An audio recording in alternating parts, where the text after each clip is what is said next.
అకాల వర్షాల వల్ల ప్రాణ నష్టం జరిగింది, ఆస్తి నష్టం జరిగింది, పంట నష్టం కూడా జరిగింది.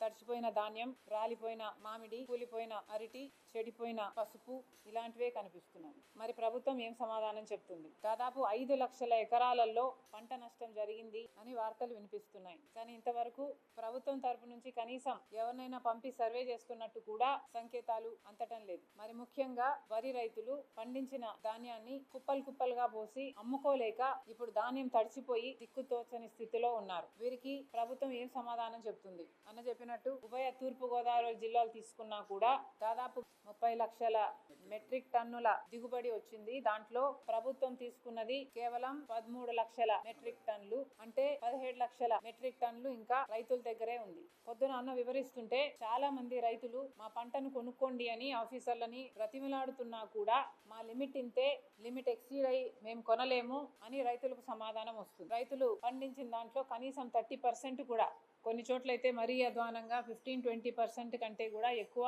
కొనుగోలు ప్రభుత్వం చేయట్లేదు రైతు భరోసా కేంద్రాల ద్వారా అని చాలా మంది రైతులు వాపోతున్నారని చెప్పడం జరిగింది. మరి రైతు పండించిన పంటను కొనాల్సిన బాధ్యత ప్రభుత్వానికి లేదా? మినిస్టర్ గారు కూడా పండించిన ఆఖరి గింజ వరకు కొంటాం మేము అన్న మాట అన్నారు అంటే దానికి కారణం కొనాల్సిన బాధ్యత ప్రభుత్వానిది కాబట్టి. మరి అలాంటప్పుడు కేవలం రైతు దగ్గర ఈరోజు కొనకపోవడం వల్ల కుప్పలు కుప్పలుగా ఎన్నో చోట్ల పోసుకొని ఎదురు చూడడం వల్ల ఈ అకాల వర్షాలకు పంట తడిసిపోయింది. మరి ఇప్పుడు ఆ రైతు ఆ పంటను ఏం చేసుకోవాలి? అసలు ప్రభుత్వము కొనకపోతే మిల్లర్ల దగ్గరైనా డిస్ట్రెస్ సెల్లింగ్ చేద్దామంటే మిల్లర్లు కనీసం 400 రూపాయలు 500 రూపాయలు మద్దతు ధర కంటే తక్కువ ఇస్తామని కోట్ చేస్తుంటే మరి చూస్తూ రైతు అంత తక్కువకి ఎలా అమ్ముకోగలడు? ప్రభుత్వం ఏమో మిల్లర్ల మీద ఒత్తిడి పెడుతున్నాం అని ప్రభుత్వం చెప్తుంది. కానీ మిల్లర్లకి ఎక్స్పోర్ట్ డిమాండ్ లేకపోవడం వల్ల వాళ్ళు కొనుక్కోవడానికి ముందుకు రావటం లేదు. మిల్లర్లకు కూడా మార్కెట్ లేకపోతే వాళ్ళైనా కొన్న సరుకుని నష్టానికి అమ్ముకోలేరు కదా. సో ఇది కొనాల్సిన బాధ్యత